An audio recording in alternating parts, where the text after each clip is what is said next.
Good morning everyone. Subbu education 2025 ఛానల్కి స్వాగతం. ఈరోజు మన వీడియోలో పరిసరాల విజ్ఞానం చూద్దాం. గతంలో ఒక వీడియోని చేశాను. అది కూడా మన ప్లేలిస్ట్లో ఉంది, చూడండి. సైన్స్ కంటెంట్లో ఉంటుంది. అలాగే ఈరోజు మరికొన్ని చూద్దాం. రాబోయేటువంటి టెట్ ఎగ్జామ్ను, డిఎస్సి ఎగ్జామ్ను దృష్టిలో ఉంచుకొని మనం వీడియోలు చేస్తున్నాం. తప్పనిసరిగా మన ఛానల్ని ఫాలో అవ్వండి, నలుగురికి షేర్ చేయండి, లైక్ చేయండి. అలాగే రాబోయేటువంటి మిగతా ఎగ్జామ్స్ని కూడా దృష్టిలో ఉంచుకొని మన ఛానల్లో వీడియోలు చేస్తాము. కంపల్సరీగా ఫాలో అవ్వండి. సో వీడియోలోకి వెళ్తే లాంగ్ ప్రిపరేషన్లో ఉండండి ఫ్రెండ్స్. ఎందుకంటే నోటిఫికేషన్ ఇచ్చిన తర్వాత ఎక్కువ సమయం అనేది ఇవ్వడం జరగదు. మొన్న ఏపీలో జరిగినటువంటి మెగా డిఎస్సిలో చూసాం, 45 రోజులు మాత్రమే సమయం ఇచ్చారు. కాబట్టి ఇది కూడా అలానే జరుగుతుంది. కాబట్టి మొదటి నుంచి అన్ని బుక్స్ సేకరించుకొని నోట్స్ రాసుకుంటూ మంచిగా ప్రిపేర్ అవ్వండి. లాంగ్ ప్రిపరేషన్లో ఉండి 135+ మార్క్స్ తెచ్చుకోండి. మంచిగా డిఎస్సిలో కూడా మంచి మార్క్స్ వస్తాయి. ఓకే ఫ్రెండ్స్, వీడియోలోకి వెళ్ళిపోదాం. ప్రపంచ జల దినోత్సవం ఎప్పుడు జరుపుకుంటారు? ప్రపంచ జల దినోత్సవం ఎప్పుడు జరుపుకుంటారు? మార్చి 22. మోస్ట్ ఇంపార్టెంట్ బిట్ అండి. ఎవరికి కూడా గతంలో వివిధ రకాల కాంపిటీషన్ ఎగ్జామ్స్లో అడగటం జరిగింది. జంతువులు, మానవులు, మొక్కలు నివసించడానికి ముఖ్యంగా తోడ్పడేది ఏది? జంతువులు, మానవులు, మొక్కలు నివసించడానికి ముఖ్యంగా తోడ్పడేది ఏది? నీరు.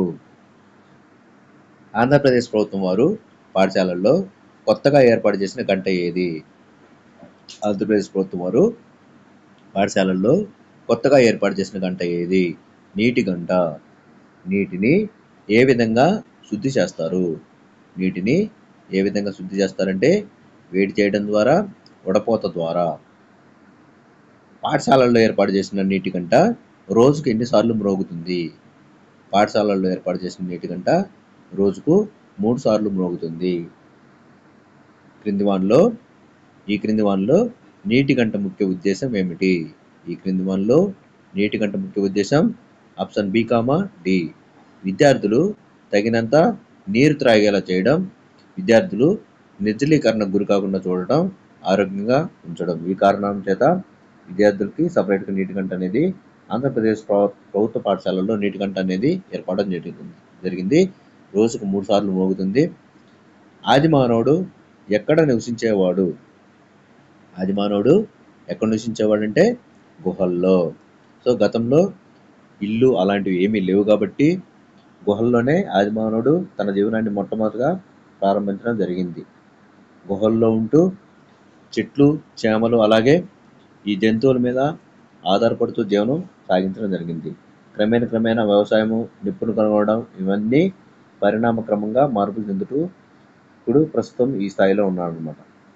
ప్రజలు ఇండ్లను కట్టుకోవడానికి ఆధారపడిన అంశాలు ఏవి?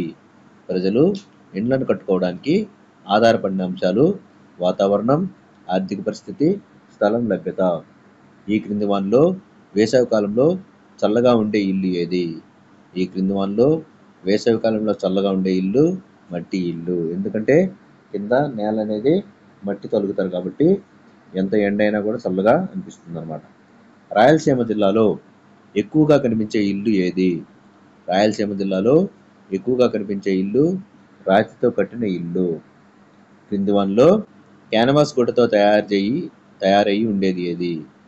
క్రింది వానిలో క్యాన్వాస్ గుడ్డతో తయారై ఉండేది గుడారాలు. తాత్కాలిక నివాసాలు అనగానేమి? తాత్కాలిక నివాసాలు అనగా ఒక చోటు నుండి ఇంకో చోటికి మార్చుటకు వీలుగా ఉండే వాటిని తాత్కాలిక నివాసాలు అంటారు. మట్టి, గడ్డిచే నిర్మించిన ఇల్లును ఏమంటారు? మట్టి, గడ్డిచే నిర్మించిన ఇల్లును కచ్చా ఇల్లు అంటారు. ఇటుకలు, ఇసుక, ఇనుముతో నిర్మించబడిన ఇల్లంటిని డాష్ అంటారు. ఇటుకలు, ఇసుక, ఇనుముతో నిర్మించబడిన ఇల్లంటిని పక్కా ఇల్లు అంటారు. పైపుల్లో కానీ, ఫ్లైఓవర్ బ్రిడ్జి కింద కానీ ప్రజలు నివసించడానికి గల కారణాలు ఏమిటి? పైపుల్లో కానీ, ఫ్లైఓవర్ బ్రిడ్జి కింద కానీ ప్రజలు నివసించడానికి గల కారణాలు వర్షం, గాలి, చలి నుండి తమను తాము రక్షించుకోవడానికి, అలాగే సరైన నివాస స్థలం దొరకనందువల్ల. ఈ క్రింది వానిలో సరికానిది ఏది? చూడండి, ఆప్షన్ డి సరికానిది, ఏబిసి సరైనవి. నివాసాలు జంతువులను ఎండ, చలి, వాన, శత్రువుల నుండి రక్షిస్తాయి. కొన్ని జంతువులు తమ నివాసాలు తామే ఏర్పరచుకుంటాయి. కుందేళ్ళు, ఉడతలు బొరియల్లో నివసిస్తాయి. ఆప్షన్ డి అనేది తప్పు. సింహం, ఎలుగుబంటి గోళ్ళలో నివసిస్తాయి అనేది తప్పు.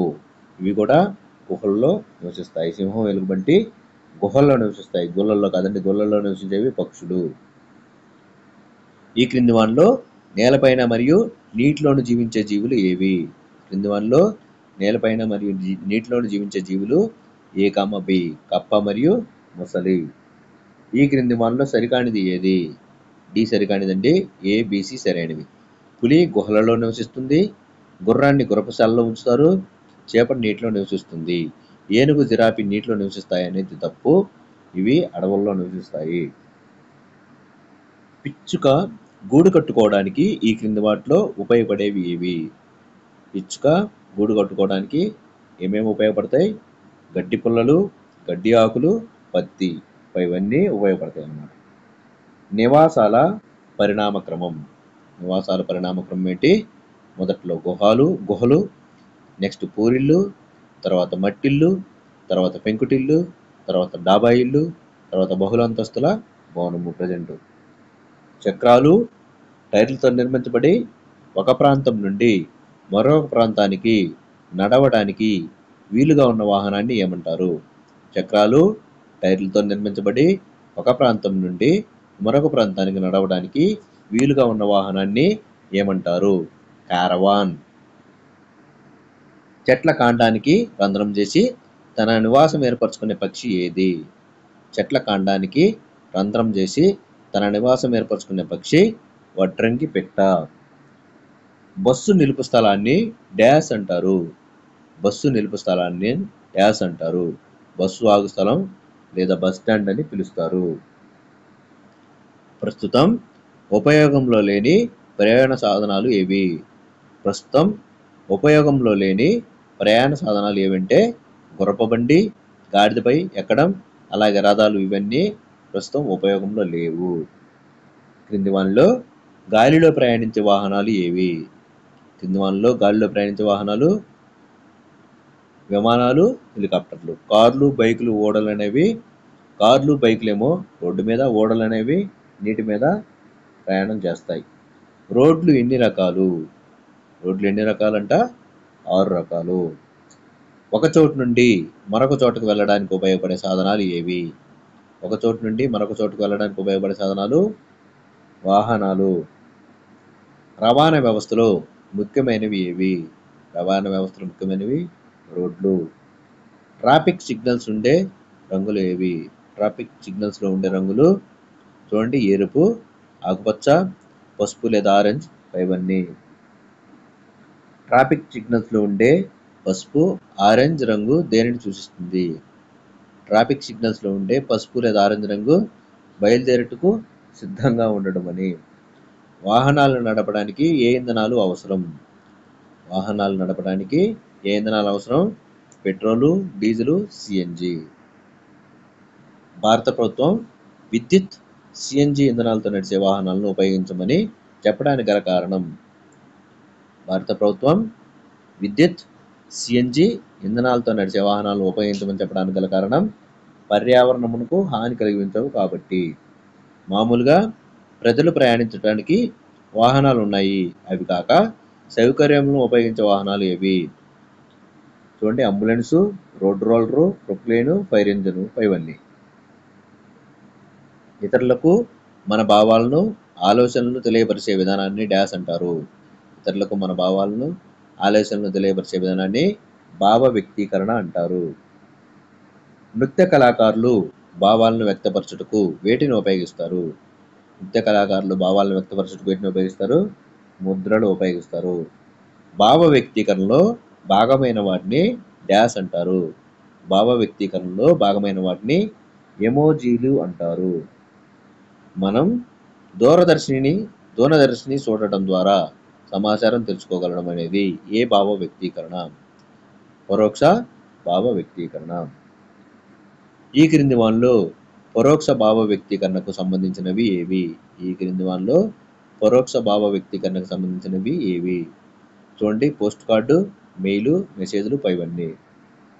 క్రింది వానిలో సరికానిది ఏది? క్రింది వానిలో సరికానిది సి. పురాతన కాలంలో ప్రజలు దూరంగా ఉన్న వారికి చెప్పదలుచుకున్న విషయాన్ని డంకా ధ్వని ద్వారా తెలిపేవారు. పొగ ద్వారా సంకేతాలు ఇవ్వడం జరిగేది. గుర్రపు స్వారీ చేసేవారి ద్వారా వర్తమానాలు పంపేవారు. భావాలను సంకేతాల ద్వారా వ్యక్తపరచుటను డాష్ అంటారు. భావాలను సంకేతాల ద్వారా వ్యక్తపరచుటను సంకేత భాష అంటారు. చెవిటి, మూగ వంటి దివ్యాంగ వ్యక్తులు తమ భావాలను వ్యక్తపరచుటకు డాష్ భాషను ఉపయోగిస్తారు. సంకేత భాష. ఈ క్రింది వానిలో సరైనది. క్రింది వానిలో సరైనది ఏ, బి సరైనవి. పక్షులు పొలంలో దిష్టి బొమ్మలను చూసి కాపలా మనిషిగా ఊహించుకుంటాయి. చీమలు వాటి కాళ్ళు, తల ద్వారా వాటి ద్వారా భావాలను వ్యక్తపరుస్తాయి అనేది సరైనవి. కుక్కలు సంతోషంగా ఉన్నప్పుడు ఏమి చేస్తాయి? కుక్కలు సంతోషంగా ఉన్నప్పుడు తోక ఊపుతాయి. ఏనుగులు గేంకారం ద్వారా దూరంగా ఉన్న ఇతర గుంపులతో మాట్లాడతాయి అనేది ఏ భావ వ్యక్తీకరణకు చెందినది? శ్రవణ భావ వ్యక్తీకరణ. ఈ క్రింది వానిలో సరికానిది. క్రింది వానిలో సరికానిది డి. కోతులు, బబున్లు ప్రేమను కనపరచుటకు ఒకదానిని ఒకటి దువ్వుకుంటాయి. పిల్లులు తమ వాసనను గుర్తించడానికి వస్తువులపై రుద్దుతాయి. పాములు, కుక్కలు శత్రువులను గుర్తించడానికి వాటి వాసన జ్ఞానాన్ని ఉపయోగిస్తాయి. కూలి తేనెటీగలు ఆహారం యొక్క సమాచారాన్ని దేని ద్వారా తెలుపుతాయి? కూలి తేనెటీగలు ఆహారం యొక్క సమాచారాన్ని నాట్యం ద్వారా తెలుపుతాయి. లోపల ఆడే ఆటలను ఏమంటారు? లోపల ఆడే ఆటలను ఇండోర్ గేమ్స్ అంటారు. ఈ క్రింది వాటిలో ఇండోర్ గేమ్స్కి చెందనిది ఏది? ఈ క్రింది వాటిలో ఇండోర్ గేమ్స్కి చెందనిది కబడ్డీ. అష్టాచెమ్మ, చదరంగం, క్యారమ్ బోర్డు అనేవి ఇండోర్ గేమ్స్కి చెందుతాయి. ఆనందం కోసం మన శరీరం తేలిగ్గా ఉండడం కోసం చేసే క్రియను డాష్ అంటారు. ఆనందం కోసం మన శరీరం తేలిగ్గా ఉండడం కోసం చేసే క్రియను వినోదం అంటారు. ఖాళీ ప్రదేశాల్లో క్రీడా మైదానాల్లో ఆడే ఆటలను డాష్ అంటారు. Outdoor games. ఈ క్రింది వానిలో అవుట్డోర్ గేమ్స్కి సంబంధించిన ఆట ఏది?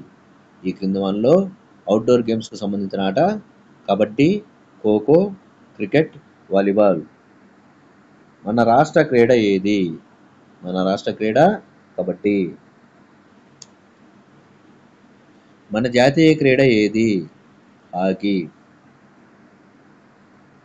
పల్లెల్లో ఆడే ఆటలను ఏమంటారు? పల్లెల్లో ఆడే ఆటలను ప్రాంతీయ క్రీడలు అంటారు. బ్యాట్, బాల్, స్టెంపులు అనేవి ఏ ఆట ఆడేందుకు పరికరాలు? బ్యాట్, బాల్, స్టెంపులు అనేవి క్రికెట్ ఆడేందుకు ఉపయోగించేటువంటి పరికరాలు. నీస్, NIEC నీస్ అనగా అర్థం ఏమిటి? నీస్ అనగా మేనగోడలు. తల్లి, తండ్రి, పిల్లలతో ఉన్న కుటుంబంను ఏమని పిలుస్తారు? తల్లి, తండ్రి, పిల్లలతో ఉన్న కుటుంబంను న్యూక్లియర్ కుటుంబం లేదా చిన్న కుటుంబం అని పిలుస్తారు. ఈ క్రింది వానిలో ఏ గృహోపకరణాలు వాడడం వల్ల వాతావరణం కలుషితం అవుతుంది? ఈ క్రింది వానిలో ఏ గృహోపకరణాలు వాడడం వల్ల వాతావరణం కలుషితం అవుతుందంటే ఆప్షన్ డి పైవన్నీ. ఎయిర్ కండిషనర్లు, రిఫ్రిజిరేటర్లు, ఎయిర్ కూలర్లు. ఈ క్రింది వాక్యాల్లో సరైనవి గుర్తించండి. క్రింది వాక్యాల్లో సరైనవి ఏ, బి. ఒక కుటుంబంలోని వ్యక్తుల మధ్య సంబంధాలు సులభంగా అర్థమయ్యేందుకు వంశవృక్షాన్ని ఉపయోగిస్తాము. ఒక కుటుంబంలో నానమ్మ, తాతయ్య, పెదనాన్న, పెద్దమ్మ, చిన్నమ్మ, చిన్నాన్న, పిల్లలు మొదలైన వారు ఉంటే దాన్ని జాయింట్ ఫ్యామిలీ అంటారు. సో ఏ, బి రెండు సరైనవే. మన అత్తలు, మామలు, వారి పిల్లలు, మన బంధువులు వీరందరూ మన కుటుంబంలోని భాగం. వీరందరినీ డాష్ కుటుంబం అంటారు. ఎక్స్టెండెడ్ ఫ్యామిలీ, విస్తరించిన ఫ్యామిలీ అంటారు. ఈ క్రింది వాటిలో ఏ కారణాల వల్ల కుటుంబంలో మార్పులు చేసుకుంటాయో గుర్తించండి. ఈ క్రింది వాటిలో ఏ కారణాల వల్ల కుటుంబంలో మార్పు చేసుకుంటాయంటే ఇవన్నీ కారణాలండి. వివాహం జరిగినప్పుడు ఒకరు వెళ్ళొచ్చు. పుట్టుక, ఒకరు పుట్టినప్పుడు ఇంట్లోకి ఒకరు కొత్త వాళ్ళు రావచ్చు. కుటుంబ సభ్యుల మరణం, ఒకరు మరణించినప్పుడు లేదా ఇంట్లో మార్పులు అనేవి జరగవచ్చు, అంటే తగ్గొచ్చు. ఉద్యోగ బదిలీ, చదువు, ఇవన్నీ కారణాల వల్ల కుటుంబంలో మార్పులు చోటు చేసుకుంటాయి. క్రింది వాటిలో సరైనవి గుర్తించండి. ఏ, బి, సి, ఈ సరైనవి. డి అనేది తప్పు. చూడండి, పెదనాన్న భార్య పిన్ని అనేది తప్పు. పెదనాన్న భార్య పెద్దమ్మ అవుతుంది. ఏ, బి, సి వచ్చేసి సరైనవి. పెదనాన్న కూతురు అక్క లేదా చెల్లి, అత్త కొడుకు బావ, అత్తయ్య భర్త మామ, తండ్రికి సోదరి అత్త లేదా అత్తయ్య. ఈ క్రింది వానిలో సరైనవి ఎంపిక చేయండి. చూడండి, బి, సి మరియు డి అనేవి సరైనవి. ఏ అనేది తప్పు. తల్లిదండ్రులు జబ్బు పడినప్పుడు లేదా దురలవాట్లకు బానిసైనప్పుడు పిల్లలు తమనెవరు పట్టించుకోవట్లేదని భావిస్తారు. ఆంధ్రప్రదేశ్ ప్రభుత్వం మద్యపానాన్ని దశల వారీగా నిషేధించే దిశగా చర్యలు తీసుకుంటుంది. పూర్వము ప్రజలు తాటాకులు, వెదురుతో చేసిన ఇసన కర్రల నుండి వచ్చే గాలిని ఆస్వాదించేవారు. బిసిడి అనేది సరైనవి. చూడండి, ఈ కింద డైరెక్ట్ ఇచ్చేసాం. చూడండి, తండ్రికి తల్లి నాయనమ్మ, తల్లికి సోదరుడు మేనమామ లేదా మామ, తండ్రికి సోదరి అత్త, తండ్రికి తండ్రి తాతయ్య లేదా జేజనాన్న, పెదనాన్న కూతురు అక్క లేదా చెల్లి. ఈ క్రింది వాటిలో వేటి ఆధారంగా మొక్కలు పెరుగుతాయి. క్రింది వాటిలో వేటి ఆధారంగా మొక్కలు పెరుగుతాయంటే నేల రకాన్ని బట్టి, వాతావరణాన్ని బట్టి. వీడియోని ఎక్కడ స్కిప్ చేయకుండా చూడండి. పువ్వు యొక్క రంగురంగుల భాగాన్ని డాష్ అని పిలుస్తారు. పువ్వు యొక్క రంగురంగుల భాగాన్ని ఆకర్షణ పత్రం అని పిలుస్తారు. ఉగాది పచ్చడి అనేది ఏ రాష్ట్రాల్లో ప్రసిద్ధ వంటకంగా పేరు పొందింది. చూడండి, ఉగాది పచ్చడి అనేది ఆంధ్రప్రదేశ్, కర్ణాటక, తమిళనాడు ఈ రాష్ట్రాల్లో ప్రసిద్ధ వంటకంగా పేరు పొందినది. మొక్కలు సొంతంగా ఆహారాన్ని తయారు చేసుకునే ప్రక్రియను ఏమంటారు. మొక్కలు సొంతంగా ఆహారాన్ని తయారు చేసుకునే ప్రక్రియను కిరణజన్య సంయోగ క్రియ అంటారు. ఈ క్రింది వానిలో మైదాన ప్రాంతాల్లో పెరిగే మొక్కలు ఏవి. ఈ క్రింది వానిలో మైదాన ప్రాంతాల్లో పెరిగే మొక్కలు బ్లాక్ బెర్రీ. ఇదేంటి ఫ్రెండ్స్, వీడియో నచ్చితే లైక్ చేయండి, షేర్ చేయండి, సబ్స్క్రైబ్ చేయండి. ఎక్కడ కూడా స్కిప్ చేయకుండా పూర్తిగా చూడండి ఫ్రెండ్స్. మా ఛానల్ని ఫాలో అవ్వండి. Thank you friends, thank you.